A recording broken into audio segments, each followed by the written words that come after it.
persistent feeling of sadness, loss of interest in things and the activities you once enjoyed. यानी depression ये है कि loss of interest. Doctor Rauf साहब हैं, फिर हमारे सीनियर टीजर कैंपस के इंचार्ज प्रिंसिपल हैं, बहुत एफिशिएंट सिंसियर फ्रेंड। ठीक है, आप सब इनको वेलकम कहें। ठीक है ना, तो हम डिस्कस कर रहे थे डिप्रेशन के बारे में।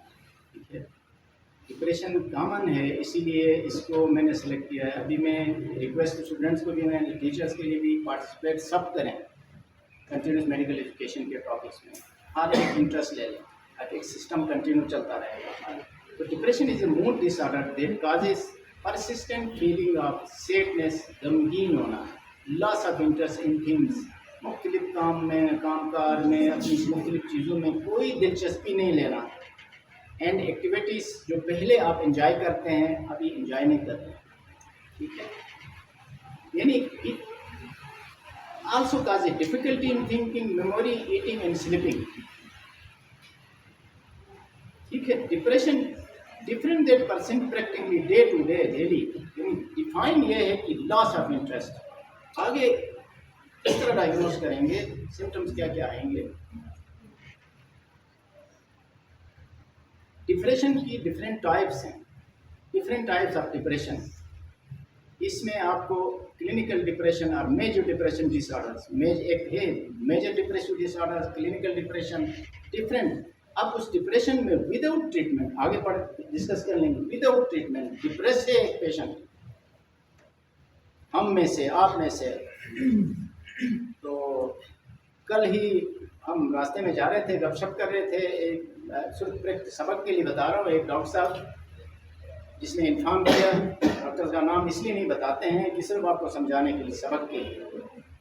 वो डॉक्टर साहब इन्फॉर्म किया अपने किसी दोस्त को, खुदा हाफिज़ मैं सिर्फ जा रहा हूँ दुनिया से, तो ढूंढ ढूंढ के वो दरिया के किनारे से पकड़ के ले गया है, बचाया। ठीक है, तो डॉक्टर भी हो सकता है, जो दूसरों का इलाज करना है वो भी डिप्रेस हो सकता है, जो इंसान है सब हो सकते हैं। ठीक है, without treatment depression can get worse and lasts longer, leads to self harm, even death by suicide। अपने आप को नुकसान पहुंचा सकता है, मौत वगैरह हो सकती है डिप्रेशन। मेंटल इलनेस है, not physical illness, heart attack नहीं है, कैंसर नहीं है, लेकिन अपने आप को नुकसान दे सकता है। तो अगर इलाज नहीं करोगे तो वेरी डेंजरस। ठीक है, उसकी अच्छी खबर ये है, the good news is that treatment can very effective in improving symptoms. Good news ये है कि आप इलाज कर सकते हैं, उसकी ज़िंदगी बचा सकते हैं। अब ब्रीफली समझ जाएं कि डिफरेंट टाइप्स ऑफ डिप्रेशन। ये डिटेल में नहीं जाऊंगा, सिर्फ ये क्योंकि टाइम हम कोशिश कर रहे हैं मुख्तसर टाइम में। क्लिनिकल डिप्रेशन, जिसका नाम है major depressive disorder, persistent depressive disorder, लगातार depression, disruptive mood dysregulation disorder, एक प्रीमेंस्ट्रुअल डिस्फोरिक डिसऑर्डर, ख्वातीन में साइकिल से पहले डिप्रेशन हो जाता है। अनदर फॉर्म ऑफ डिप्रेशन, मुख्तलिफ डिप्रेशन के, हार्ट डिजीज, थायराइड, उसके, ठीक है ना। अच्छा, उसके बाद कुछ डिजीज़ यानी सीजनल अफेक्टिव डिसऑर्डर, आपने देखा होगा, हो सकता है आप में से किसी ने ऑब्जर्व किया होगा, सीजनल डिसऑर्डर, बाहर शुरू हो जाती तो मेरी सुस्ती हो जाती है, सर्दियों में मेरे कुछ ये फीचर्स हो जाते हैं, आते हैं हमारे पास। ये मार्च अप्रैल में मेरा सारा जिस्म सुस्त होता है। ठीक, उसको कहते हैं seasonal, seasonal affective disorders, seasonal depression, prenatal depression, postnatal depression, postpartum depression. Prenatal depression यानी डिलीवरी से पहले प्रेगनेंसी के दौरान, डिलीवरी के बाद ख्वातीन डिप्रेशन में जाती हैं। कुछ डिप्रेशन भी होता है, साइकोसिस भी। ठीक है। Postnatal depression, postnatal साइकोसिस कहते हैं, अक्सर आते हैं हमारे पास। ये सारी डिजीज़ हैं, ये मेंटल इलनेसेस काबिल इलाज हैं। कुछ डिजीज़ हैं एटिपिकल डिप्रेशन, कुछ डिजीज़ हैं बाइपोलर डिसऑर्डर कहते हैं। बाइपोलर डिसऑर्डर 2 फेजेस होंगे उसके, कभी मूड बढ़ जाएगा, इलेटिक मूड, वो बड़ी बड़ी बातें करेगा, बड़े बड़े काम करने की कोशिश कर लेगा, मैं ये हूँ, यहाँ तक कि मैं बड़ा बंदा हूँ, मैं वज़ीर-ए-आज़म हूँ, मैं फ़लाँ हूँ, मैं सदर हूँ। एक पेशेंट मेरे पास आया था, वो कोई इंडिया की अदाकार, क्या कपूर कोई है, करीना कपूर से शादी कर रहा हूँ। धर्म था वो, आके घर पर है, मैं इतना बड़ा आदमी करीना कपूर से मैंने शादी कर ली है। वो इलेटिव मूड, ठीक है ना, वो फिर डिप्रेशन में जाते हैं, फिर इलेक्टेड मूड होता है, तो that is called bipolar affective disorder.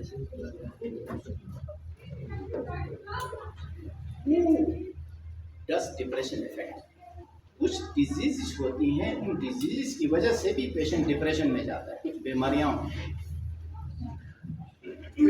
Neuro degenerative disease, Alzheimer's disease, Parkinson's disease, stroke, multiple sclerosis, scissor disorder जिनको पढ़ते हैं, कैंसर, ठीक है, मैक्यूलर डिजेनरेशन, क्रॉनिक पेन। लंबा अरसा एक पेशेंट है, डॉक्टर ने कहा है कि आपकी दर्दें ठीक नहीं होंगी, लाइफ लॉन्ग दर्दें, एगोनाइजिंग स्टेज में, किसी भी इलनेस में, वो इस डिजीज की वजह से डिप्रेशन में जा सकता है। अब देखो एक चीज़ समझ जाओ, यहाँ तक समझ गए ना, जस्ट आपको इंट्रोड्यूस करवाया मैंने। एक है दुनिया में कितने परसेंट पेशेंट डिप्रेशन के, खासी पॉपुलेशन होती है, कोई डॉक्टर के पास आता है, कोई नहीं आता, खासी पॉपुलेशन। रिसर्च तो यूरोपियन कंट्रीज वाले करते हैं, यूएसए, यूके, हम तो नकल करते हैं, ठीक है, कॉपी करते हैं या हेराफेरियाँ करते हैं, या उनसे अंग्रेज़ों का ज़कात खाने की कोशिश करेंगे। इसी तरीके से जिस तरह टीवी डॉट पे हम एक काम करते हैं, जिसमें अब टीवी डिक्लाइन होने शुरू हो गई, नहीं जो प्रेजेंट दिखा देते हैं उनको, अभी तक इतने बहुत ज़्यादा हैं, हम आ जाए हेराफेरियाँ करें, लेकिन ये रिसर्च वर्क हम कम नहीं करें, ये करना चाहिए। अगर हम इस तरह के प्रोग्राम्स कंडक्ट करते रहेंगे तो हम करेंगे इधर, ठीक है, इंशाल्लाह। Depression is common, researchers estimate that nearly 7%, 100 में से 7 adults in the United states have depression every year. 100 में से 7 यूएसए में वो पेशेंट्स जो विजिट करते हैं, हॉस्पिटल आते हैं। इसके अलावा अगर पूरी पॉपुलेशन अगर सर्वे करोगे तो ज़्यादा भी, ठीक है, more than 60%, 16% of US adults, around 1 in 6 people, हर 6 बंदों में से एक will experience depression at some point in lifetime। यानी 6 में से, हर 6 बंदों में से एक बंदा, यानी 5 ठीक हैं, 6 में से एक बंदा पूरी जिंदगी में डिप्रेशन में गया है, वो मरीज रहा है डिप्रेशन का, यूएसए का डाटा है,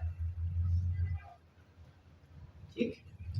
और अप्रॉक्सीमेटली 4.4, कहते हैं ना, बच्चों को अक्सर हमारे पास आके कहते हैं कि यार इसको चेक टेस्ट करते हैं, सब कुछ करते हैं, इन्वेस्टिगेशंस करते हैं, कुछ भी नहीं, पेन नामन के साथ बच्चा आता है, तमाम टेस्ट करते हैं, अल्ट्रासाउंड करते हैं, एवरीथिंग इज नॉर्मल। तो उसको कहते हैं यार ये बंदा स्ट्रेस में है, डिप्रेशन है, उसको क्या मसला है डॉक्टर साहब। मुझे कहते हैं कि उसको कोई मसला नहीं है, कोई कमी नहीं है हमारे घर में, वो कबूल नहीं करते, ठीक है। अब ये यूएसए का डाटा है, यूएसए अमेरिका में, जहाँ बच्चे के हैं, ऐसी जगह है जहाँ कहते हैं घर वाले लड़ते हैं मेरे साथ, अलग मकान देते हैं बच्चों को, कोई परेशानी ही नहीं है, गवर्नमेंट सब कुछ अपने सिटीजन्स के लिए ख्याल रख रही है। उन जगहों पे यहाँ तो मसाइल हैं, उन जगहों पे 4.4% चिल्ड्रन डिप्रेशन का शिकार, चिल्ड्रन, बच्चे।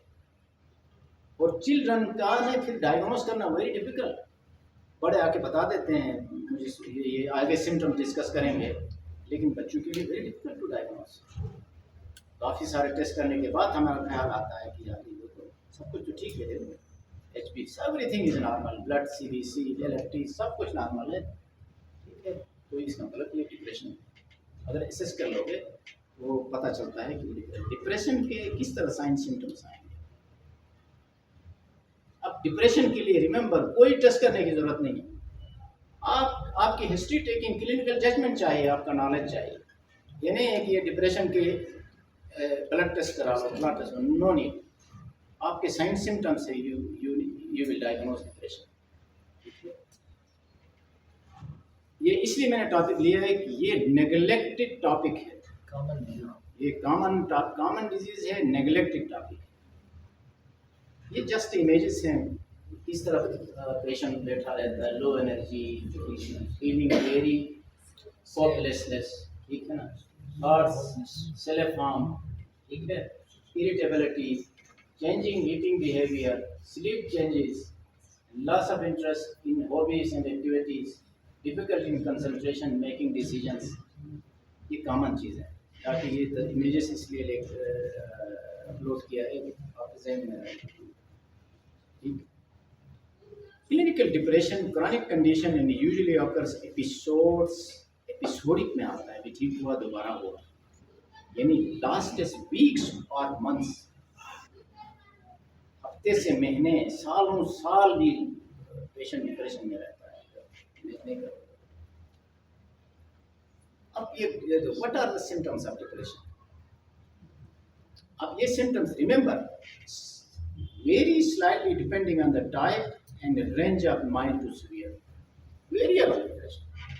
अगर एक एक्सट्रीम पे जा रहा है, जिसको ख्यालात आ रहे हैं सुसाइड के, अपने आप को मारने के ख्यालात, एक्सट्रीम सीरियस इलनेस, यानी माँ